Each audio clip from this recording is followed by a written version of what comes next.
Yeah, test. Yeah. So good afternoon, everyone. Welcome. I hope you had a good lunch, and you're still. I hope you're still awake. Welcome at this session, Altmetrics and Research Evaluation. My name is Erik van Aert, and I work for the Nederlandse Organisatie voor Wetenschappelijk Onderzoek, the Netherlands Organization for Scientific Research. And as some of you may not be familiar with our organization, I have a few key facts here. We are a major public research funding agency in the Netherlands with about 5,600 projects running per year. We spend about 700 million euros for funding research projects, and also we run some institutes as well. And our mission, our major goal is, of course, furthering quality of research and innovation through research evaluation and selection. We call that competitive funding. And as you can see, research evaluation is, I would say, part of our core business. With regard to Altmetrics, well, we are not an expert. We have basically questions, and I've here 3 questions, and hopefully we get some answers for that. Could Altmetrics eventually improve formal research evaluation by introducing new, perhaps better, who knows, metrics apart from the impact factor, which is currently dominant in research evaluations? Could Altmetrics, the second question, eventually further open access and open science by reducing the importance of the impact factor? As we all know, academic careers now still depend on publications in journals with high impact factors, which are often subscription-based and not full open access. And then the third question is, could Altmetrics eventually measure societal impact of science? There was a session yesterday, I guess I missed that. So I'm afraid I also missed the answers, but we will try it during this session again. Societal impact, knowledge of transfer, I think is very important for a research funder. And then the question always is, how do you measure that? And could Altmetrics help us here? I keep my introduction very short because we have 4 speakers, and I'm very glad to already show the names. The first speaker is Ted van Leeuwen, and he's a senior researcher at the Center for Science and Technology Studies in Leiden, and he will talk about applying metric techniques on open science. Ted, the floor is yours.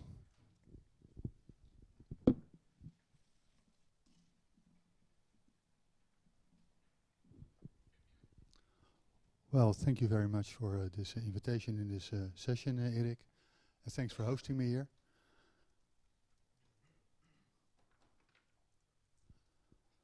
So my talk will indeed fit the question raised by the National Research Council.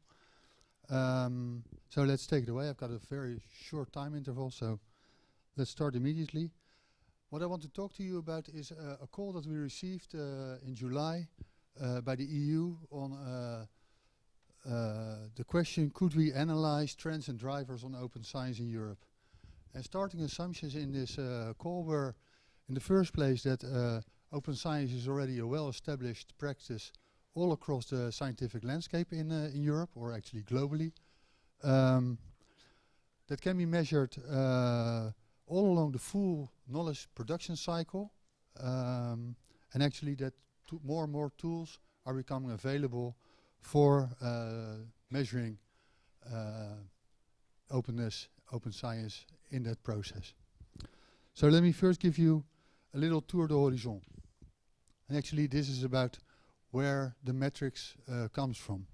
And it starts in the 1950s and the early 1960s with first starts of the work of Derek de Solla Price and Kuhn writing on first introductions of quantitative measures in science studies, followed in the 1960s by Eugene Garfield and the invention of the Science Citation Index. So then you see in the early 1970s the first introduction of metrics in, for example, the National Science Foundation reports in the US. And that actually followed by, in the 1980s, the first academic research groups, institutes that were focusing on metrics,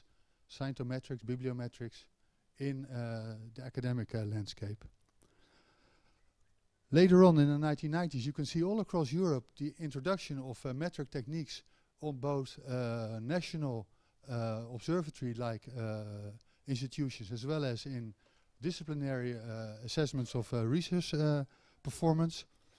And then in 2000, somewhere around 2000, you see that science mapping is a big issue. And we can say that, in the last 5 years, both open science and Altmetrics has been in the focal point of both the research community on these two topics, as well as getting more and more attention by science policy making and trying to use it. So, and that of course is embedded in a somewhat wider context, and we can distinguish two different elements here. There's an external push, and it's an increasing need for performance measures on scholarly performance. And this was not coming from the scientific community itself, because the scientific community was relatively content, happy with the way peer review was functioning. It is not optimal, everybody knows the disadvantages, but it was accepted as at least a functioning system. So this push to get metrics was actually coming from science policy. And that's due to the fact that in a situation where budgets for science funding are decreasing, it's a bit uncomfortable to have money handed over to the community itself and on internal criteria distribute the money among the participants in that community. So you can see that there is an increasing need and a development on metric techniques from outside the scientific communities. And that was even reinforced with the advent of new public management thinking in the neoliberalist periods, coming stronger from the 90s onwards. And then there's another thing that's an internal push, and there we have to relate to the work of Richard Whitley, the organizational sociologist, who says that scientists are active in a matrix structure. On the one hand, internally they are pushed to live up to certain expectations, and you've got your yearly appraisals, you've got your for example, there's the peer review. If you are part of an international community, then you are part of a larger community where you are subject to peer review for sending in proposals to journals or to conferences. And there's the internal pressure for the yearly appraisals, the external evaluations, etc. In the time of neoliberalism and new public management introduced in the public sector, you see that there's a stronger push to have these kind of bibliometric measures. And as the people on top of the university system more and more were not part of the community themselves, the distance between the people on the work floor and the management grew. And that's actually what you see now still going on.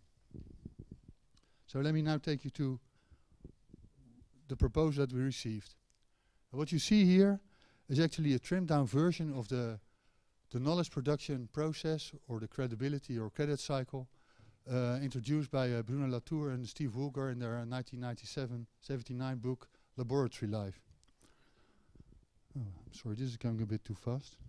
Let me take you one step back. So what you see here is that classical bibliometric actually only talks about publication and review. So that's clear. And then the proposal shows that there is around this knowledge production cycle, where you've got those 5 elements, they indicated all kinds of interactions or activities on this basic knowledge production process. And you all know these things. It's about open access, alternative reputation systems, collaborative bibliographies, and later on open data, open lab books. You're all familiar with that. I'm not an expert in Altmetrics, but for you this is all very familiar. So if you would then do a study suggested, we came to a number of solutions to measure these open science phenomena around the knowledge production process. And again, as you are the experts here on Altmetrics, these will all be very familiar. So if you talk about open access itself in the publication realm, you find, for example, ROR prints or DOIJ list. open annotations. You find openannotation.org, on open code, runbycode.org. So for you, this is all very familiar. But some conclusions here. In the first place, the classical bibliometric community, which exists now roughly for 40 to 50 years, is still under debate.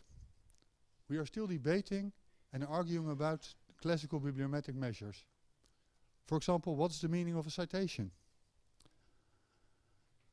Interestingly enough, altmetric techniques claim to discuss the whole knowledge production circle, where we, in the classical bibliometric community, mainly talk about publication and review. The problem is that not in all domains of the knowledge production process, open science or openness has already been adopted to the full extent. For example, if you talk about open access, the publishing industry has not solved the problem of the business model on publishing books in open access. Or another thing, in the field of philosophy, sharing your ideas, which could fit under the conceptualization phase, is a no-go area, because people don't want to share at that level of thinking about their research progress. And the thing is that nor all altmetric techniques and the altmetric data already mature enough to be used to the full extent in the science policy context. And there we relate to issues of data validity, data acceptability, fluidity of data. So if we take it one step further, the application of this open science model as proposed by the EU civil servants would mean a further introduction of a metricization of the whole knowledge process, knowledge production process. So to conduct this study would actually mean that we would legitimize the assumptions of the EU civil servants as if the open science model was already completely established and adopted by all scholars in all parts of the knowledge production process. But it would also mean that we would legitimize the usage and the application of altmetric techniques in measuring openness through that cycle. And my question is, I can tell you, in the end we declined to conduct this study. Are open science advocates and the scholars working in altmetrics really in favor of this?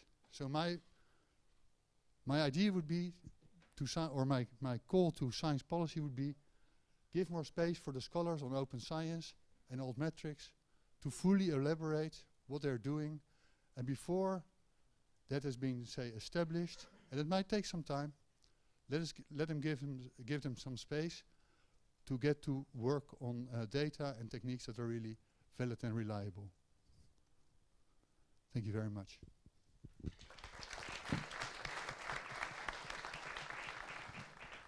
Thank you very much, Ted. Then the next speaker is perfectly within 10 minutes. Very good. The next speaker is Peter van den Besselaar from the Free University Amsterdam.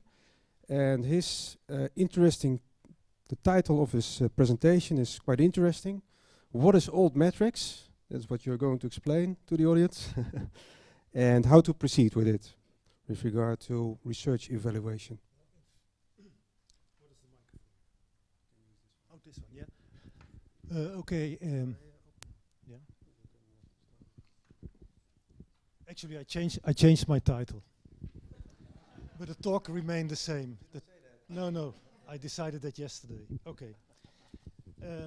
Okay. Thanks for inviting me for this talk. I think it's important that research councils are interested in metrics and especially also in altmetrics. Let me anyhow first say how I understand altmetrics. So I don't see it as a way of only measuring societal impact, as I sometimes get the impression some people do, but also as a way to better measure scholarly impact.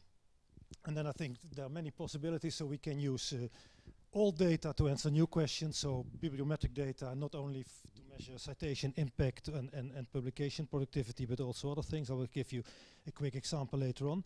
We can use new data for old indicators, and we can use the new data for new indicators. But more generally, I'm simply interested in asking myself, for example, if we think of what how would you measure quality of a researcher? Try to think of what that is, and then try to theoretically based select data that may help us to build indicators for that.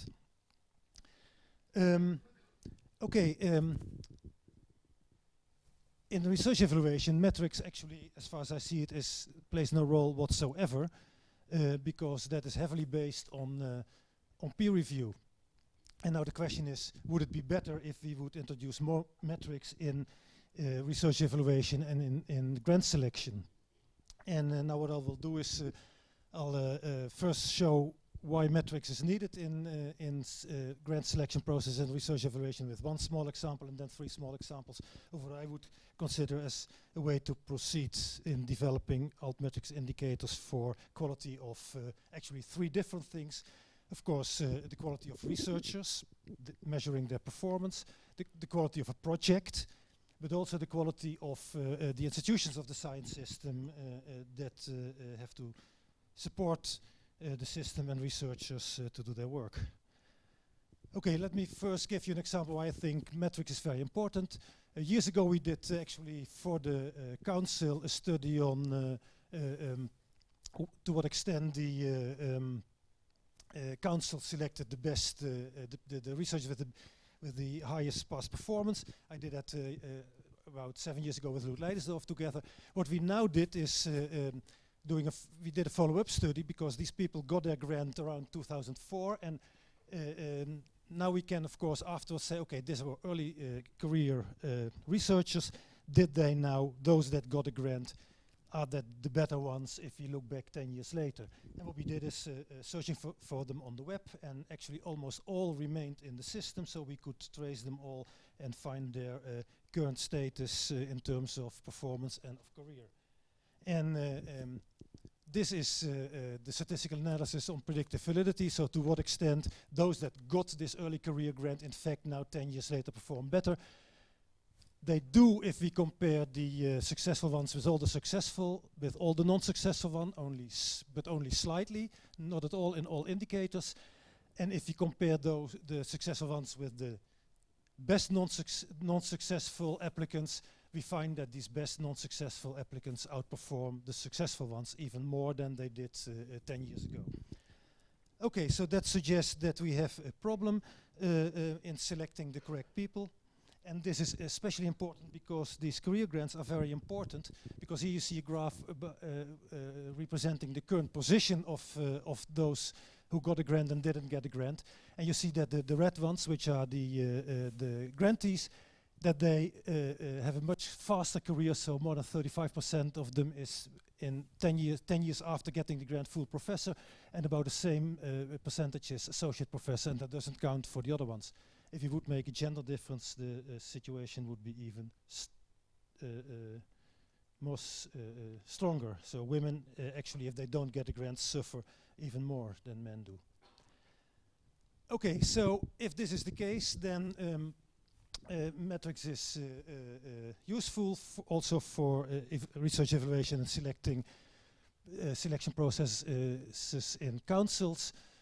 How could we then do something like that? This is a follow-up study we do for another council, I have to say. And what we do, the question we try to answer here, whether the selection process is gender biased. We use that for that traditional data, so the bibliometric data, publications and citation indicators, and the average impact of journals. But we also use other data, which is textual data, especially CVs and the review reports. And from that we try to derive indicators such as earlier grants people got, the collaboration network, but from the review reports we try to find whether men and women are discussed in a different way. I only report now about it is again an early career grant, a starting career grant scheme, and I only discuss the life sciences, but we also have 1,000 social science and humanities researchers and 1,000 researchers from physics. This is the statistical, the result of the statistical analysis. It's an in a generalized linear model. I won't go into the detail, but where you have to look at is the last column. Social scientists always want to know something about significance, and what we see is that the citations, the field normalized citations with a 2 years window does not make a difference. The same holds for the top 25% cited. Thank you. Thank you. Top 25% cited papers, but what does make a difference is the fractionalized number of publications and the also field normalized average journal citation impact. And gender makes a difference. So what I only want to show with this example is that that by using a different set of data sources, it's much more easy to answer questions about selection processes. Okay, and now the question is this related to the review process? This is another example of deriving metrics from other data than traditional bibliometric data. We have for 3,000 applicants the evaluation reports. What we did is term extraction and then classify the terms in several in linguistic categories. And here you see the relationship between at the panel level, so we have 25 panels, the colors give the field, and what you see here is the frequency of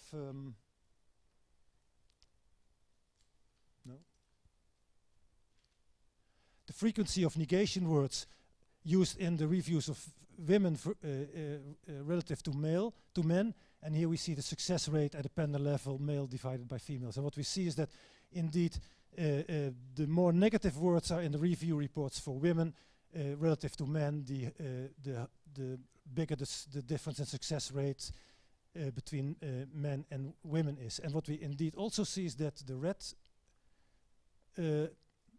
dots, which represent the life sciences panels, show that for almost all panels, men have a higher success rate, and negation words are much more often in review reports for women than for men. And we, of course, try to investigate to check whether this negation words relates to the relative number of negation words relates to the relative performance, but that is not the case. So this does not so much reflect the quality of the applicants, but probably a gender bias in the at least in the life sciences. Okay, very quickly, a second example. Now it's not about. So the previous one was research evaluation focusing on how the council works. This one is on researchers. It's an example of how you can use bibliometric data for answering a new question, so not looking at citation impact or publication impact, but as much research and practice shows that independence is an important characteristic of researchers, we thought of how we could measure that, and we use Web of Science data and Google Scholar data depending on the field, and we measured that in terms of the collaboration network and the topics network of researchers. And the main question is, does somebody has developed into an independent researcher? That is, has somebody is somebody not anymore under the umbrella of the institution where he or she grew up as a scientist? So let me skip these two for time reasons. So we have here 5 pairs of researchers, and this gives their performance. So we see they all have quite a few publications, between 40 and 60, and between 350 and 1200 citations over this period between their postdoc and their late, between their PhD and the late 30s, when the main decision was made in the career. Some of them became full professor, others left the university. And now our indicators, based on their collaboration network at the one hand and on the topic network on the other hand, discriminates between the two. So what we see here is in the left 2 and the right 3 are the different that are the 2 different groups. So the left are the successful ones, and we see here indeed that in the collaboration network, I'll use this again, within the collaboration network, everybody of course has an eigenvector centrality of 1 because it's our ego networks. But the interesting question is to what extent the former supervisor or supervisors do have a high eigenvector centrality in the network of the researcher. And indeed this is the case for the 3 at the right, but not for the two at the left. I'm not going into the other indicator, but the clustering coefficient, but that shows the same in a little bit a different way. Yeah, I'm almost there. So the same holds then for cognitive independence. Do they have new topics? This shows that the two at the left have many new topics, whereas the right ones share most of the topics with their former supervisor. Okay, and then very quickly a third example which shows societal impact of a project. So what we tried is to find out to what extent a research infrastructure for biodiversity research also has societal impact. We use log data for that and build a system that we learn to recognize the organization that visits the website. The organization name was linked to the IP is linked to the IP address, and then what we find are things like this. So we see that 70% is research and education, but there are also quite a few other types of organizations visiting it. We also did it on a more fine-grained level, but we don't have time to discuss this. Okay, this is the infrastructure we are building to support this kind of work, to integrate many different data from web data, open link data, but also private data and confidential data. So you can have a look at the website. Okay, my summary. Research evaluation is still dominated by peer review, but that's an uncertain process, as we saw. Altmetrics can support evaluation at two levels, funding decisions and shaping the funding system. So how good does the funding organization work? There's some theoretical work needed, so what actually do we want to measure with these metrics? And the data infrastructure would help. Thank you.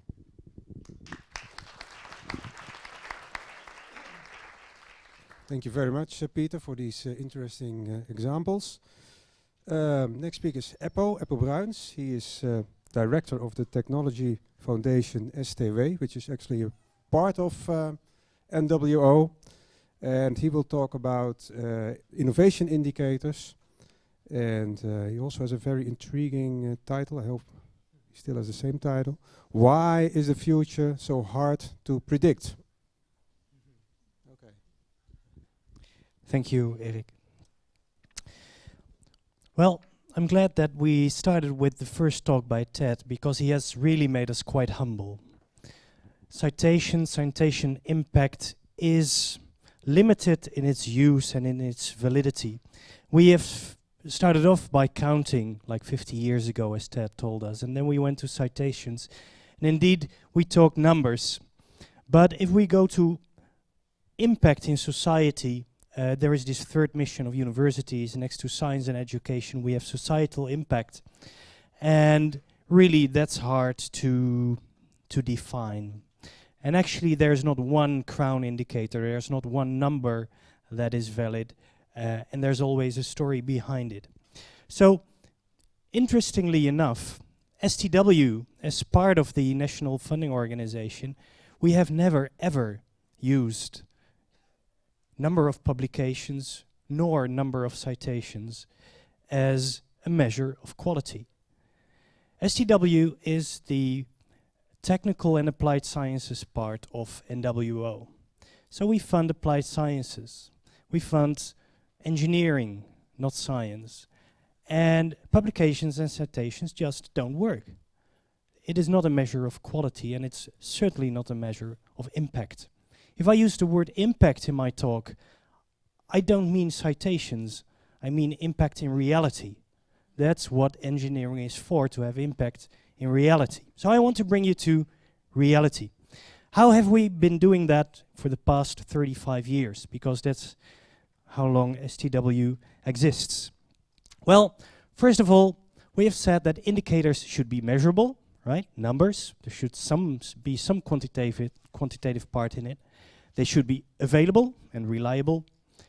Very important, they should be manipulable. What does it mean? It means that you, as a researcher or as a funding organization, you should be able to do better or do worse. You must have some influence on the result. Otherwise, it is not an interesting indicator to start off with, because then it doesn't measure your success. And of course, it needs to be valid, whatever that may mean. Now, I think a big problem in our field of work is that evaluations are used as a judgment. And I think that is completely wrong. Evaluations should be done as a formative issue for learning and improving what we are doing. It's not like, oh, you're bad, you should go away. No, it is like, what can we do better? That's why we should have evaluations. And actually, if you go to societal impact, existing indicators are usually not tested, and most concern economic use, so the number of startups, the number of patents, the number of licenses. Most apply to research in medical and technical or natural sciences, and indicators for other disciplines are really scarce. Actually, in other disciplines, scientists are really afraid to start using quantitative measures. So, and even worse, most indicators relate to output. So how many startups did you have? Actually, that is completely uninteresting. What impact did they have? What did it really mean that this startup was started? The number is just a number, and it's the story behind that is really important, I think, in our field. So this is 35 years of history of STW in one picture. Since more than 30 years, we have had our annual utilization report. And in that utilization report, we show the results of every research project that we have funded after 5 years, respectively 10 years after the start. And we report on 3 issues: the involvement of external users of the knowledge. Second, was there any concrete product or service coming out of this research? And thirdly, was there any income generated anywhere in the knowledge chain? So involvement, product, and income. And we have given these 3 indicators for every project since more than 30 years, and also a story behind it. So 3 numbers and a story. And actually we have done this consistently for more than 30 years, and because of that, STW as an organization is now an object of research for social scientists at the University of Tilburg. Because every year they are awaiting our annual report to have a new data set in their data. So since a few years we have tried a more elaborate and more professional approach, and together with the Rathenau Institute we have published the booklet Valuable, Waardevol in Dutch. And actually we have made a 4-dimensional model that I will present to you, and also give you one example of how we now use that model as a measure of societal impact. It's important to define impact or valorization. So what we say is economic or societal use, and somewhere there is an interactive process. Somewhere there is someone using your knowledge. That's what valorization or utilization really means. So collaboration is essential in technical and applied sciences, or actually in any science that wants to do valorization of knowledge. So here is our 4D model, 4-dimensional model. These are the 4 axes that we have defined. And we are convinced that with these 4 axes, we can use this model in any discipline and at every level of aggregation. So first is define the actor that is doing the valorization. Second is level of aggregation. Third is the discipline. And fourth is the stage, so the place in the knowledge chain where you really are. If you define these 4, you can make essentially a valorization card, a valorization map for any spot in this 4-dimensional space. So just to give an example, this is a valorization map for a university of technology. So it could be Eindhoven or Twente or Delft. And you see that you have a field of research is engineering. At the top left, party is a knowledge provider. Level of aggregation is high level. So this could be a valorization map for the whole university. And you see that in any stage in the knowledge chain, you could apply this in defining your mission as a university, and then going down in agenda setting, execution of research, dissemination and utilization, and in people. It's the people that you bring to society, the young people that you educate. In any stage of the knowledge chain, you could define valorization indicators. So to focus down to somewhat smaller, this is Perspective. That's one of the funding instruments of STW, where we fund public-private research programs, a couple of million euros per program, and also with co-financing from industry and other knowledge users. So you see here the goal of the Perspective programs. We have defined that in advance, and the characteristics of these Perspective programs. And actually, I think this is the key why future is so hard to predict. What we have done here is we have thought in advance, why should we fund this type of programs? In research funding, very often we define instruments, funding instruments, but never really think about why. Why do we make the instruments the way we are? Often we get a big pot of money from government, and then suddenly we have to think of some new instrument to spend the money on. If you use some intelligence on forehand and really define the goal of your program, the goal of your instrument, then actually on forehand you can say, together we are going to have a debate, when is this successful in the end? Just the way you do with personnel and their annual appraisal.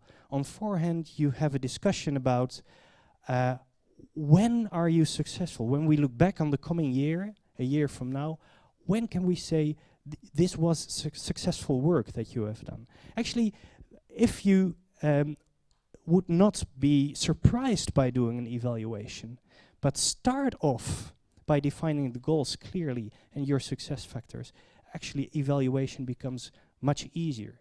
But I've been a member and the chairman of many evaluation committees, and in, I would say, 80% of all evaluations, the goals have never been defined clearly on forehand. So let's agree on that we start doing that in research policy, defining goals on forehand instead of inventing success at the end. So this is then what's a further focus on how an evaluation of a Perspective program would look like, and we call it the evaluation triptych. You see a medieval triptych down the right, and we call it a triptych because here you see our approach. At the left side from the three, you see aanvang. It means the beginning. At the beginning, we define the success factors. Then there is a midterm evaluation and there is an end evaluation.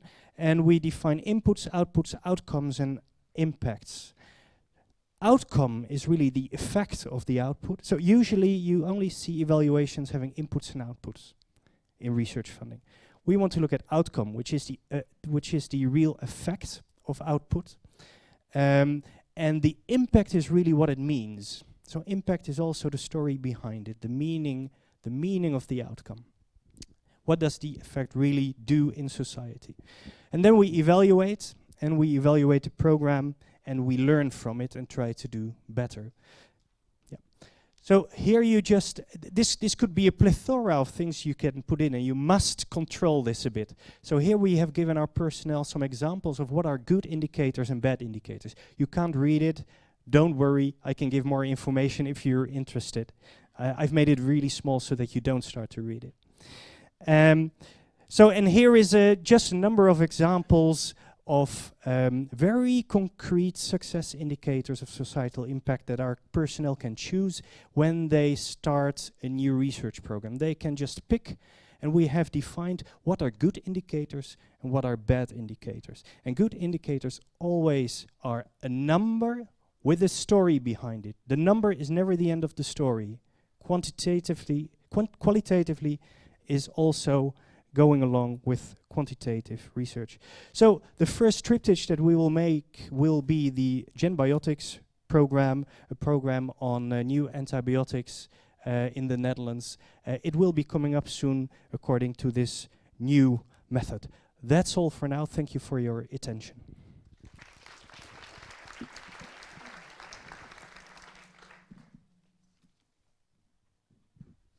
Thank you very much, Eppo. Then our last speaker is Edwin Horlings from the Rathenau Institute, and he will address the question, whether we can use Altmetrics or whether we can now use Altmetrics for formal research evaluations. Hi. I work at the Rathenau Institute. I'm not an altmetrician myself, although I've known it for a long time through Paul Groth. And I've been tracking this development for a long time, because that's one of the things we do at the Rathenau Institute. We look at what's happening. Oh, sorry. Better now? Okay. We look at developments such as Altmetrics, because these are the kinds of movements or developments in science that can shift boundaries, that can break down conventional arrangements, produce new challenges, and those challenges are very important for policymakers in particular. That's one of our main stakeholders. This is what most people will think of when they hear Altmetrics. It's an addition to your profile of your paper or your personal portfolio. Something that will tell you, oh, it's not just published somewhere or cited, people actually read it, they blog about it, they Twitter about it, they communicate about this in new ways that were not possible or visible before. My take on Altmetrics is that it is something more. It is actually, when you take this particular section of the Altmetric manifesto and highlight a few things, you'll see that there's sharing in there, there's diversity, there's impact. There's not a word about quality, it's about impact. And that, although the focus is on scholarly impact, actually if you read further and you hear the presentations, it's about broader impact as well. I think in the US they call it broader impact, here it's societal impact. It's the same thing. Science is not just there for science. And there's even reference to new forms of communication, new outlets perhaps. And the last one is the most intriguing one, that is you might use Altmetrics to get some insight into the aggregate impacts of science. And you can see Altmetrics as part of a revolution in science to make science open, although open science is interpreted in many different ways, there are many interpretations. The general idea is that the way we're doing it now is not sufficient. We need to change something, open things up, not just at the endpoint through open access, but in between as well, to show how we are doing research, to share our methods, to open up the processes that we have, for example, to citizens, to funders. And Altmetrics plays a role in that. It's not the owner of the revolution, but if you look at what you're producing, the tools you're producing, the databases that are emerging, the platforms, you'll need those to be able to support or facilitate open science. Now then the big question is, if Altmetrics will ever be an integral part of open science, you'll have to integrate all the metrics you're producing into formal evaluations. Use them to compare or evaluate performance. Can you do it already? Well, the obvious answer really is no, not yet. It's almost, I could have made this slide before I started thinking about it because it's way too early. There's a plethora of platforms and data providers, even not just non-profit, but semi-commercial or commercial providers who will provide you with Altmetrics data, but all of them have different coverage, different metrics. There are no standards yet for what Altmetrics are. The standards that there are actually closer to citation impact, which you're already measuring. There's also the problem that for many of these metrics we have an interesting number, but we don't actually know what the number means. For example, if you publish a paper in +1, you get this brilliant page with the number of views, the number of downloads, the number of shares on various platforms, but I don't actually know who is sharing them or who is viewing them or for what purpose they're doing that and what it actually means for someone to view your article. Are they interested or did they read the title wrong maybe? We don't know yet. So to sum it up, at the moment, if you were to include Altmetrics in formal evaluations, you would have the problem that Altmetrics is not sufficiently reliable. It's not consistent yet. It's developing too fast, perhaps. The validity is uncertain. It's very interesting, I must say. It's extremely cool if you're an author and you see the Altmetrics of a paper, but for an evaluation, you need something more strict, more rigorous. And it's very hard to aggregate these Altmetrics to the level of institutes, universities, nations, which is the level where policymakers are interested. And when they are interested, they can support you, for example, by giving you funding. Just to underscore this point, there's an issue of coverage. And most people, when you say coverage, think of the web of science and the fact that medical sciences, for example, are covered very well. Same for the natural sciences, but not engineering, much less even social sciences and humanities.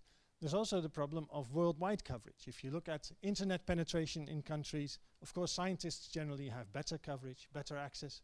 But even so, you can see there are large portions of the world where people have very poor access. Does it mean that if Altmetrics will become an integral part of the way we look at the impact of science, that they will be left out, somehow be less visible? Whoops, that's the same one. If you read some of the empirical studies of Altmetrics, you'll see that a big question is, do Altmetrics correlate with citation impact? Actually, the results of those things, well, they're interesting to see. We're thinking about quality here when you compare them. And when you see that there is a correlation, you can wonder, well, so do we need Altmetrics? We already have a citation indicator. It works to an extent. And if it doesn't correlate, well, what do these Altmetrics actually mean? Do we know that already? On the other hand, you can imagine that you need metrics as a counterweight to peer review, to the qualitative processes in evaluations. The only thing you'll need there is standards and agreements on what Altmetrics actually are. Completely out of the box. There is a community that's been working on your kind of problem for much longer, and they're faced with the exact same issues. That is the debate between the people who say you have to measure what happens in an economy using the system of national accounts and the concept of gross domestic product. So if per capita gross domestic product goes up, you're doing well.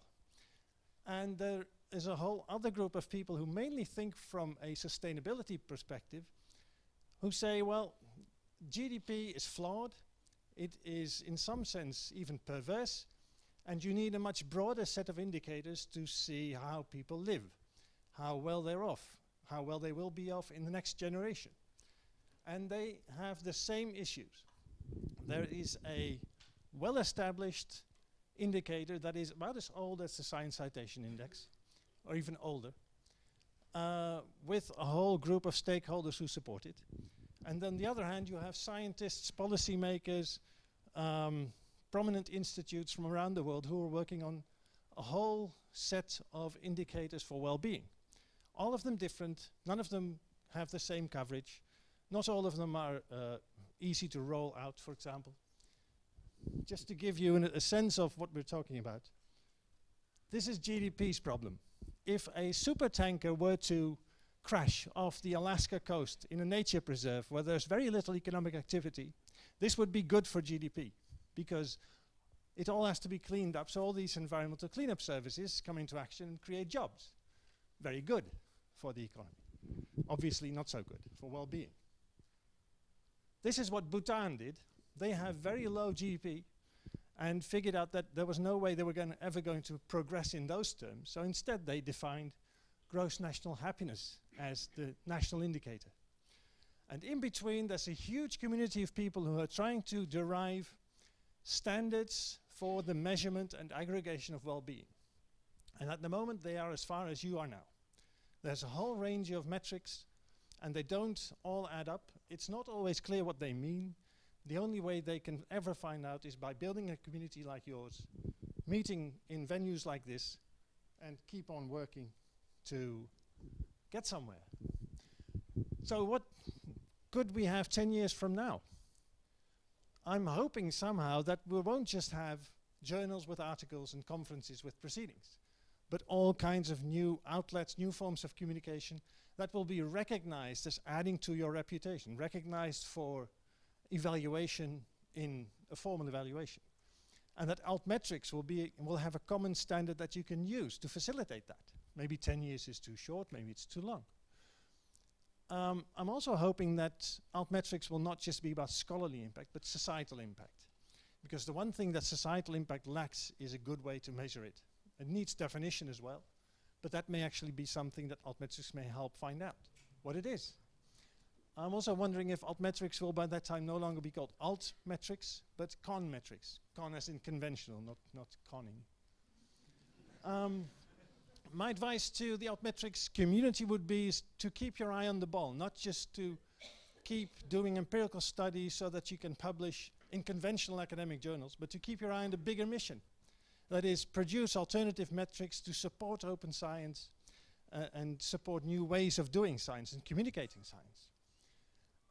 Beware of the university ranking effect. If you look at university rankings, they're filled with all kinds of metrics, and every time a new ranking emerges, more universities are added, more indicators are added, not necessarily because you don't understand what universities do, because the rankings can then be sold to more universities, etc. So be cautious. And a more difficult one is one that doesn't match very well with the way you will be evaluated academically: replicate. If you find something with your data set, with your altmetric approach, get someone else to do it as well. There are open science frameworks that will actually help you do that. But if you don't replicate, no standard will soon emerge. Thank you.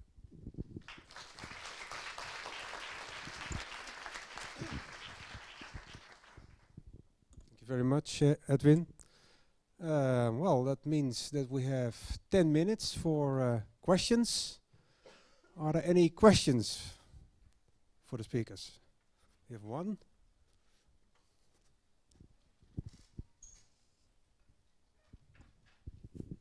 So I'll let you two fight. So you just said that you can't use altmetrics for research evaluation purposes, and he said you can use altmetrics for research evaluation purposes. Who's right?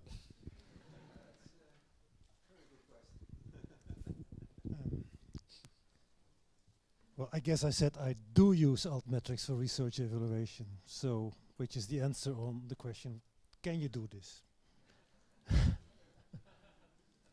But you first need to think. You need to think, what do I want to measure?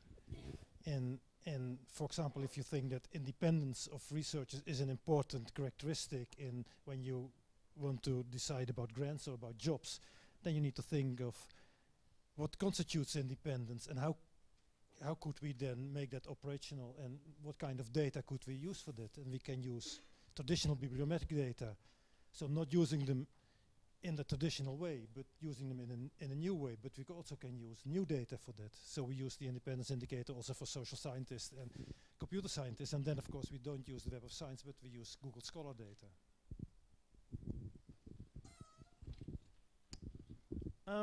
This is something different from formal evaluations as I see them, which is how NWO judges research proposals, how your university judges your performance, maybe even how peers judge your performance in the scientific community. One example is you can do a local study of specific decisions, for example in NWO, whether or not to grant someone give someone a grant. But what I'm thinking of is, do we at some point have a field normalized Twitter index to show how different groups within one university or different fields within a country, for example, all psychological departments perform with respect to one altmetric? So you can do an empirical study of specific decisions in a specific context, and there's nothing wrong with that because it helps decision makers. But if you want to evaluate or assess someone's performance with respect to an altmetric or some dimension where altmetric may measure something, then you have to think harder about what exactly is this metric? What standards do we use? How do we define it? What do we see when we measure it? And that's not something you can define simply by doing one local empirical study.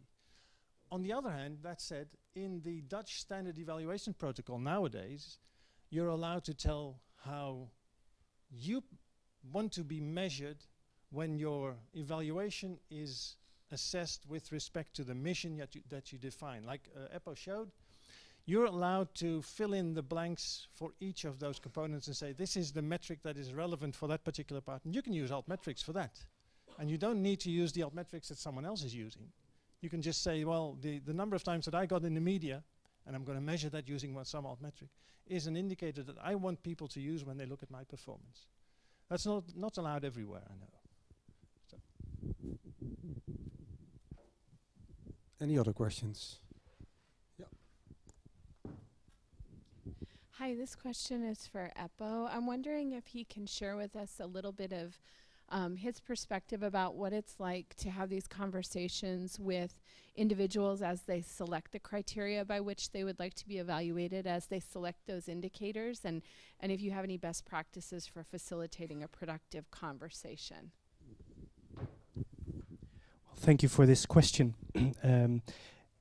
Edwin already told us that now the Dutch universities are allowed to, for separate groups, to select the metrics that are important to them.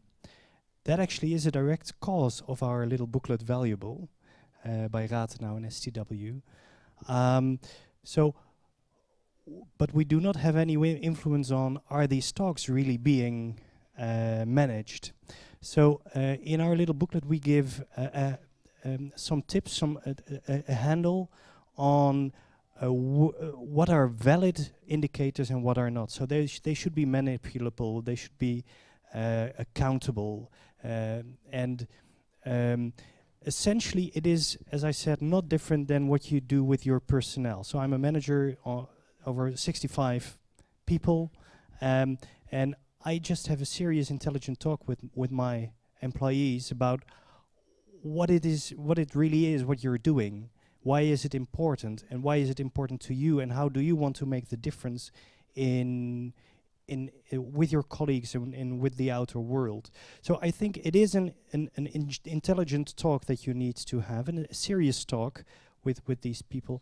And in the end, it should be something they are able to influence, and also and it should be countable, and it should really have an impact on the outside world. So you should be able to tell what stone has been changed in a river, essentially. So what did you really change in reality? And it takes time. It's not a 5-minute talk. It takes like half an hour or an hour to really dive a bit deeper. But it also helps professors and research groups to really think about, how do I want, what do I want to have written on my gravestone? What did I really change in life? And I think anyone from any discipline, from humanities or social sciences, somehow has this human urge to change something. That is not a science thing per se. That is also for humanities and social sciences. I hope I gave you some bit of an answer. Thank you. Any more questions for the speakers? Oh, over there. It was again for EPO, so it's very interesting, this process of deciding milestones and indicators for research projects ahead of time. Is there much flexibility built in for cases where emergent details that only come to light once the research has begun maybe changes what success looks like for that project? That is a very, very good question. The amount of flexibility you build in, you can essentially tune. So what we did was this triptych that I showed you. So we deliberately chose not to have something at the beginning, so the serious talk that the lady asked the question about, and evaluation at the end, but also the midterm evaluation.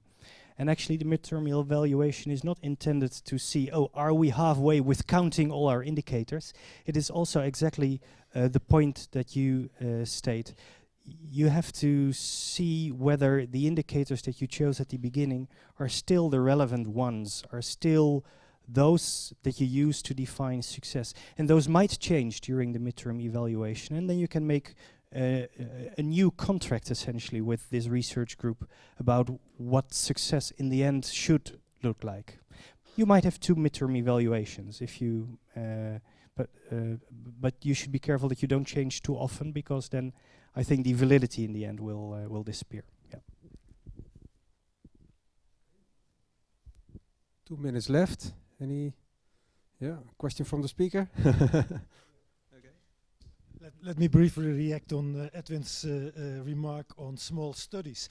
Now, the advantage of these kind of small studies is that we can show what kind of criteria in fact are deployed. So how research and researchers and research projects are in fact evaluated. So the gender bias studies show that in life sciences, gender makes a difference, which you probably don't think that that's correct.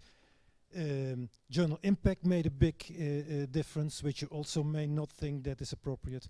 And some others like productivity and having earlier grants also had an influence. Now comparing that, for example, with the physical sciences, we don't find that impact factor makes a difference, gender makes not a difference, but a few other indicators make a difference there. Now this helps you, so using this kind of, to tease out the in fact used indicators helps you to tease out how to improve the quality of the decision-making system. So in this case, it gives you a hand on improving the way grants are distributed.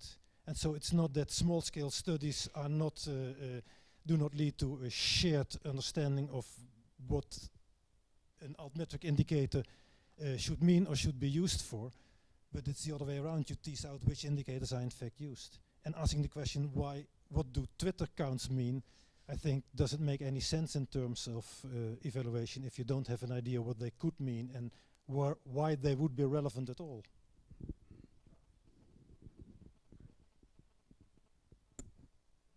One minute for a last question. Oh, well, I have one. Do you have some specific advice for research councils on this? What should we do? In 1 minute. Edwin? Or the audience, whoever? Yeah? Yeah? Well, the popular answer is fund us, but that's probably not what you meant. The popular answer would be fund us, but that's probably what you're already doing. Most important thing probably is keep an open mind. That's what, who said that? Didn't you see that, say that? Yeah, keep an open mind, don't start selecting altmetrics now. Be patient and see what happens, where it converges. The other one is, don't ask ever again about impact factors in NWO. You have to stop now. Sorry about that. Okay. That was an interesting last remark. Thank you for your attention, and I would like to thank the speakers again. Thank you very much.